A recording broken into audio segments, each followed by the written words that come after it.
So, welcome to the last session of the DrupalCamp. I will be speaking about accessibility from a testing perspective, from an automated testing perspective, not manual Q&A, okay?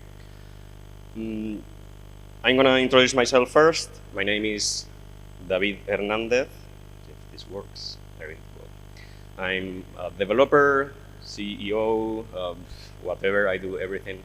When you are a small company, all the roles are your role. That's my email, that's my LinkedIn, that's all the spam I'm gonna do. First of all, I'm gonna do a disclaimer. I'm not an expert on accessibility.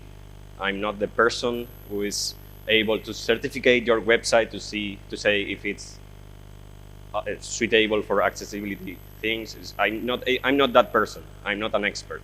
I'm just gonna give you some hinters, some things you can do on your day-to-day basis to improve a lot your accessibility on your web pages, but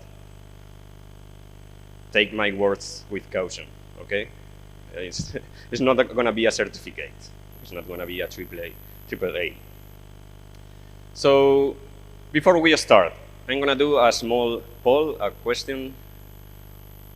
Who from you does front-end testing? Any kind of front-end testing? 1, 2, automated, unit testing. How many does unit testing on the front end? End-to-end testing from the front end? Only 2 people, 3 people.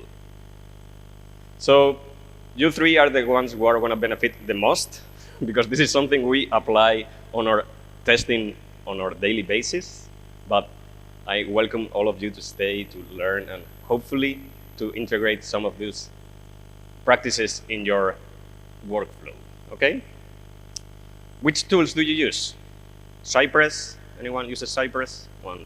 Playwright? No one? 1. Testing library? Anyone? Doesn't? 1. Okay. Which one? I have no idea what's that. Okay, perfect. We will talk later. Okay, so maybe a lot of things I'm going to talk about, you are going to not understand them, but if you have any kind of question at any moment, just raise your hand, ask me, no problem, okay? So what are we going to talk about? We first are going to talk about what is accessibility. We are going to talk about why it matters. We are going to talk about how do we navigate the web, how different people navigate the web, and then we are going to talk about common mistakes and how to fix them, and how to test them, not only fix them. Okay? Let's start. What is accessibility? Think for a minute. Which symbol do you think represents accessibility? Think about. Who is thinking about a wheelchair? Raise your hand. A lot of people. So, which is the logo for universal accessibility? Used to be a wheelchair, but not anymore. Now the current logo is this logo, because accessibility is something that affects all of us, benefits all of us, not only people with certain disabilities. What is accessibility? Accessibility is the design of products, devices, environments, vehicles, services that make them usable for all people with disabilities or without disabilities. The purpose of accessibility is make them accessible to everybody, not only the non-disability people. And what is a disability? Disability is the experience of any condition that make more difficult for a person to do certain activities or have equitable access within a given society. Let's do some data. Why it matters? The World Health Organization estimates that 1.3 billion people on the world has experienced certain significant disability. That's 16% of population, world population. But we are talking about significant disability. There is way more people that has disabilities that affects their daily life. And there is a lot of people who suffers from disability, but not a permanent disability. That's something we are going to talk about too. That's a lot of people, if you think about it.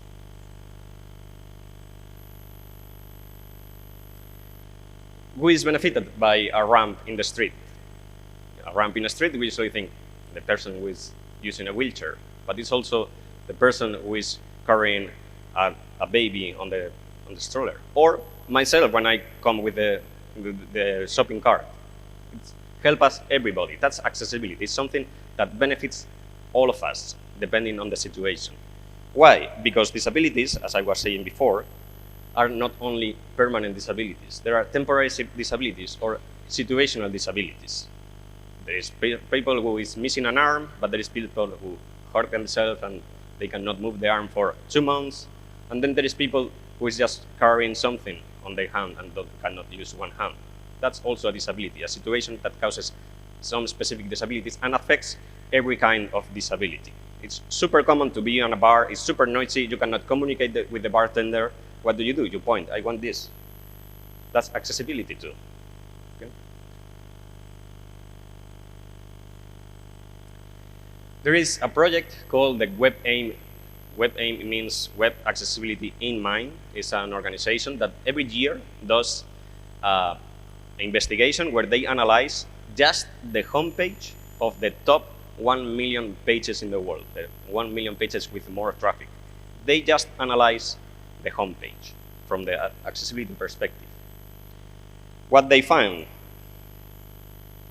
by average, 56.08 errors per page on the homepage only.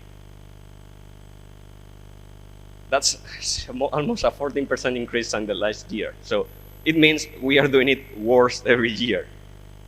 And then 96% have errors from the BCAG, that means the Web Content Accessibility Guidelines by the World Wide Web Consortium. That's the standard we use to evaluate accessibility on pages. That's a lot. We are doing a very, very bad job. So hopefully we'll try to do it better. So with this data, who's going to test accessibility now from this room? Who's going to try to make it better? 2, 3 people, 4, 5, 6? Okay. Most of you are liars, are lying. We don't do that. I don't know if any one of you knows this movie, The Return of the King. It's an animated movie from 1980s about the Lord of the Rings. This movie has a beautiful scene where the orcs explain why they go to war. And the song says, when there is a whip, there is a way. So I'm going to give you the whip. But I'm not the Dark Lord. We are the poor orcs that are going to war. The Dark Lord is not really a Dark Lord. It's the European Union. And the whip is not a whip. It's just a law, the European Accessibility Act. The European Accessibility Act, we are going to talk a little bit about that. It's a common law for all the European Union, and it's become a standard not only in the European Union. The Canadian government is following the same principles, following the same guidelines. Not only the Canadians, more people in the world are taking this as a baseline to work. This act started on 2016. It was mandatory for public sector pages. Every city hall, every government page supposedly has to certify certain level of accessibility on their web pages. Supposedly. It's a lie. All of them has lots of errors, most of them. But that was only for the public sector. But here are the bad news for you. Starting on the 28th of June, every page, every project, every product from companies with more than 10 employees or more than 2 million in annual balance are forced to follow the same guidelines now. That means all of you are going to have to take care of accessibility soon. And so let's better start earlier, because if not, the bull is going to go us. So hopefully this is the whip all of us need to start doing a little bit of accessibility. So let's start. This works. How do we navigate the web? Most of us navigate the web in the same way. We have a screen, we see the website, and we use the mouse to click around. That's common, the most common way to navigate the web. Okay, this is a website. It's a demo I created. It's a very small website. That's how we see it. We see a button, we click on it, blah blah blah. How do we test it? I'm gonna use these two tools: testing library for component testing or unit testing on the front end, Playwright for the end-to-end. But testing library is a tool, incredible tool that works with most of the testing tools. It's not a full testing suite. It works with Jest, with Vitest, with anything you want to use. And Playwright is an end-to-end, but you can use Cypress. Most of the things I'm going to explain, even if they are based on testing library or Playwright, work with most of the common modern testing frameworks. Okay, and that's the tools we use to test the website, thinking about people without disabilities, but they usually offer solutions to think about disabilities too, and accessibility, to have accessibility in mind. How does a test look on the front end? For example, in this case, I'm rendering a button and I look for the add to cart text. That's how we navigate, that's how we test. Or test reflect how we navigate the website. I want to add a product to the cart, I look for add to cart, click on it. That's how we navigate. But this is not the only way to navigate, as I was saying. There is a lot of people who navigate in different ways. For example, there is people who doesn't see the website, they hear it, and they don't use the mouse, they use the keyboard.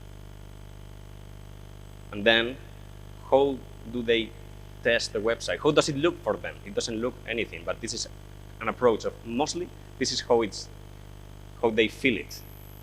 This is the same website I showed you before. It has the same products, it has the same buttons, the same links on the menu. This is what they hear. And that's a tool that is available for Chrome and for Firefox. It's free, it's open source, you can install it, and it will show you this. So you can check how you are doing it in accessibility. And then how do we test with accessibility in mind? When we test without accessibility in mind, we look for the text, but they don't look for the text. What do they look for? They want to hear a role that says, this is a button. So instead of using the selector, find by text, get by text, we use get by role. That's easy. It's just that. Do that, you are doing half of the way to improve the accessibility on your web page. I'm going to start talking about this. This is the main focus on the presentation. Okay? This comes from semantic HTML. Okay? Semantic HTML is a core part of HTML. It doesn't need anything. It's part of the protocol. Okay? Semantic HTML is the use of HTML markup to reinforce the semantics or the meaning of the information in web pages, rather than merely define its presentation or its look. Mostly we use HTML to a tool to structure the web page, but not to reinforce the semantics. We should use more HTML from a semantic perspective. What are the roles? In HTML, many elements or tags have an inherent role. For example, the input type radio has a radio role. And then there are non-semantic elements, tags, for example, div or span. They have no role at all. They are just to create a structure. But we can provide semantics to those elements using what is called area role, area attributes that we will talk about. So I suggest you to investigate a little bit about roles, how they work, why they exist, when they are used. There are a lot of attributes in HTML that we usually use for other purposes. The area label, super useful to use it for testing IDs, to locate elements on the web page. If you are doing this, you are not only helping people with disabilities, you are putting more barriers, because that's the tools they use. So let's use the attributes, the correct attributes for the correct reasons. So let's talk about the common mistakes and how do we test them. The WebAIM Million project that I talked to you about before categorized the 6 top errors, and that's the ones I'm going to talk about. And those are, this works. these ones. Low contrast text. 81% of the pages analyzed, they suffer from low contrast text. Then missing alternative text on images, around 50% more, 55%. Missing form labels, empty links, empty buttons, missing document language. Those are the most common mistakes, and those are the ones I'm going to talk about and how to test them and how to fix them. In a very easy way. It's the approach I'm going to follow.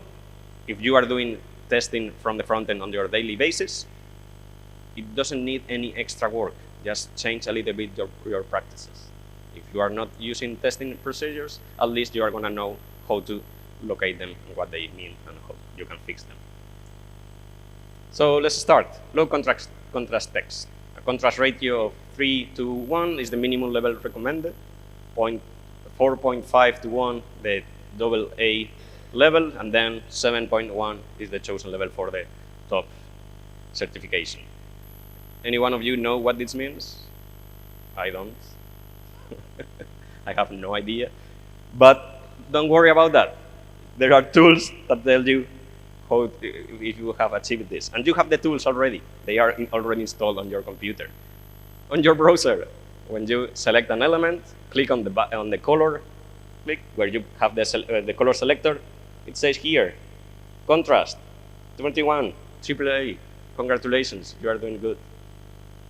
That's it. You can easily check it.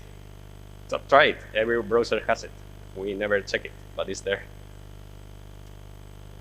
Contrast, it means the color you are using on the font, the color on the background, but also the size of the font you are using. Bigger size needs less contrast between colors. But there are tools that help us test this. I'm going to show you a test. How do we test it? This is an end-to-end test with Playwright. I'm going to tell you why later, but here I just look for a product, get by text products. This is a title on the page. And get the computed styles, so I can get the background color, the style, the font size, and then just expect contrast checker is level AA. True, it's tested, ready to go. That's it, super simple. Usually, ideally, this will be in a unit test, but at least for my technology at my stack, it doesn't work on a unit test because I use vtest. Vtest, for performance reasons, doesn't load the CSS files, so you cannot access the computed styles because there are not computed styles. So you cannot test it from a unit test perspective, but you can test it on an end-to-end. Ideally, you should test it for any kind of component you have. You could have a function. Every element I check, just call this function. It will fail if it doesn't has the correct contrast. You can even configure a custom level if you want. There are functions on this library where you can configure the contrast you want to check if you want to do it better than the recommended levels. But that's on you. This is the only tool that you have to install for the test I'm going to suggest, the color contrast checker. Every other test I'm going to talk about doesn't need anything special but a testing tool. Color contrast checker is an NPM library, JavaScript library. Later there is a link if you want to check it. That's it. That's how we test contrast. And then we can, if anyone changes the color, the CI will fail and will tell you you are making the word less accessible. Be careful. Let's move on.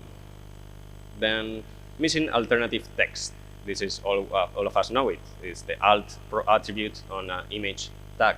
This is something that benefits all of us, not only the blind people who doesn't see the images. Because if suddenly you miss your connection, your internet connection, suddenly the image doesn't render, it doesn't matter.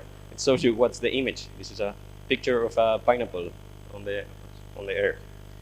So that's something that helps all of us. It will improve your CEO. It's better for you. If you do accessibility web pages, you will rank better in Google. So there are a lot of reasons to do it. And how do we test it? This is super simple test. We get the image, we use get by role, as we talk about, and we just check get attribute is alt set, is configured. We have it. We could even create a end-to-end script that checks every page, checks every image, and can tell you, okay, you have an image that is missing an alternative text, and it will fail. It will tell you on the CI, fixed, solved. Easy. Missing form labels. Everybody knows what's a label on a form element, on an input. We usually do it like that. We have label for input, the ID input, and that's it. There are more ways to do labels. You can put the label surrounding the input tag. It's label, input inside, that's also a label, it's valid. But then we can use area label.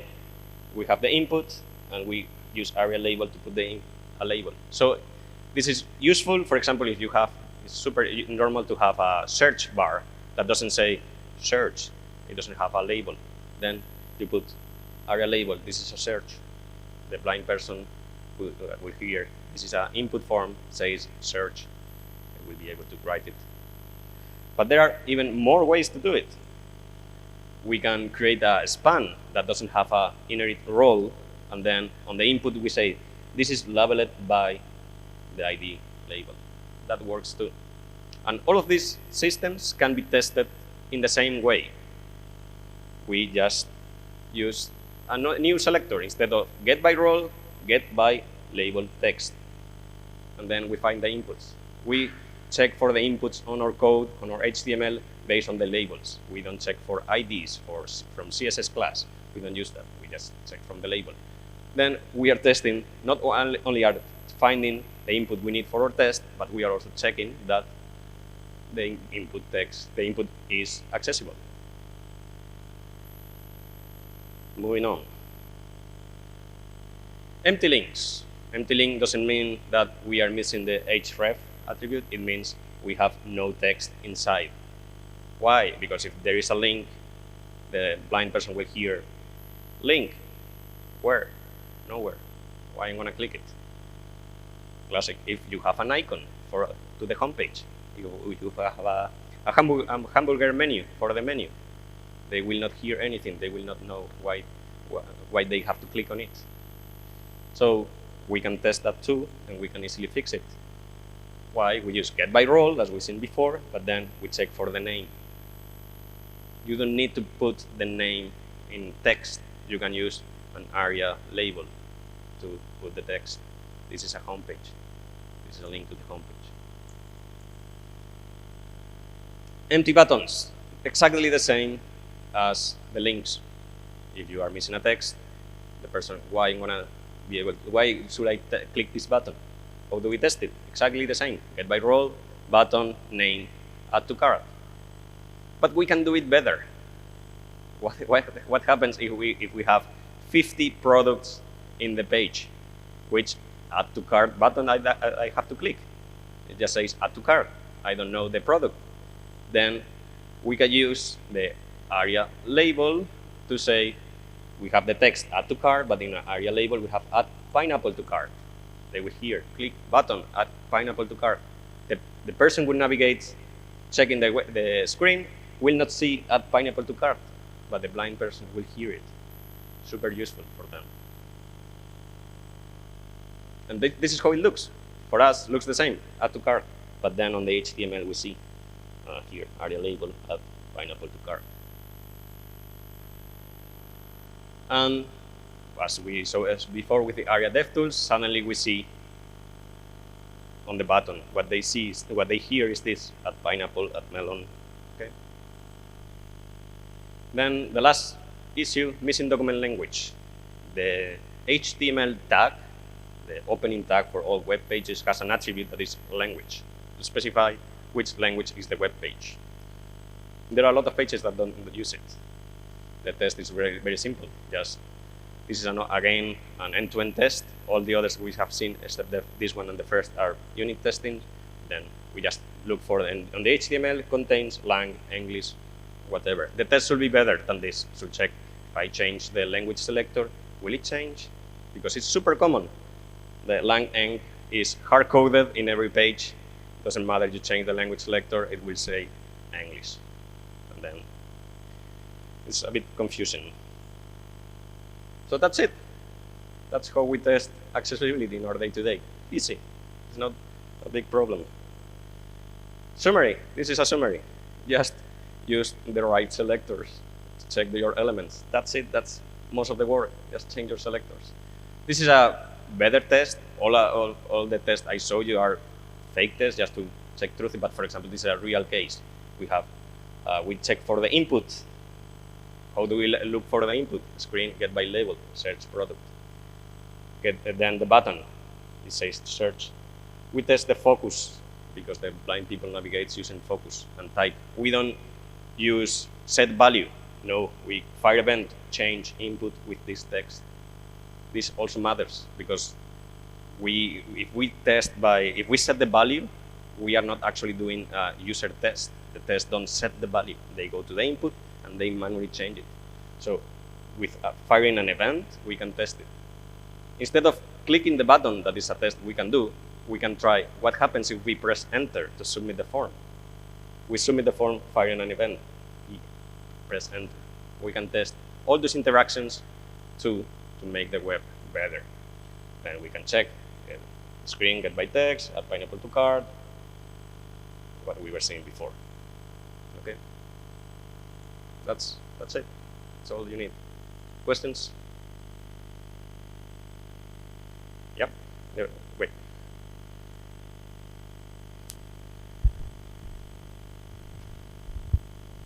Thank you. It's not exactly a question, it's just something I wanted to also bring attention to, which is, for instance, so yes, having alt text and images is obviously relevant when it is relevant for them to actually be there, but also that, for instance, all accessibility-related texts be translated accordingly to the language. All of it, right? Because, for instance, for those tests, for instance, they were checking for the values in English or accessibility tests, but of course this is irrelevant if your website is then in Spanish, for instance, obviously. And the other thing was specifically also about the accessibility, about the alt text, is that they should be relevant to the context of the image, because the same image you can put different alt texts in there depending on what's actually important to convey in that message. Yeah, alternative text should be related with the image and should be explaining what's the image. It should not be the credit to the author of the picture. That is super common to put the unsplash link on alt text. That's not useful. Yes, but also specifically that if you have a picture of a house or whatever the case, you might want to, depending on why that image is there, the text needs to be relevant to why that image was chosen, right? So you might be talking about window sizes or the color of the outside or why the house is prettier than the one next to it, but it depends on the whole context of the website, why you chose that image, right? So the alt text should reflect that rather than just being some generic description of the image itself. Yeah, same applies for the names, for the links, for everything we have talked about, the buttons. It should be something related with what the user is trying to do. It should explain why it's there, not just describing what is there. Thank you. No, thanks to you. So another question here. Even though it was not among the most common accessibility errors you mentioned, I find particularly challenging meeting accessibility standards with only text zoom applied, and it's required by law. So I wanted to ask you if you had any recommendations about how to approach. As I say, I'm actually not an expert on accessibility. I don't know the answer. I don't know the answer, sorry. All right, no problem, thank you. Thanks to you. Any other question? No?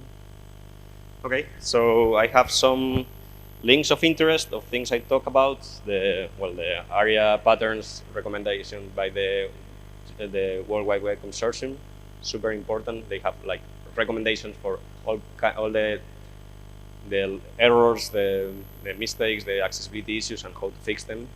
Then this is the European law, the Accessibility Act I talk about. If you want to check it, then this is the standard that the law requests to comply.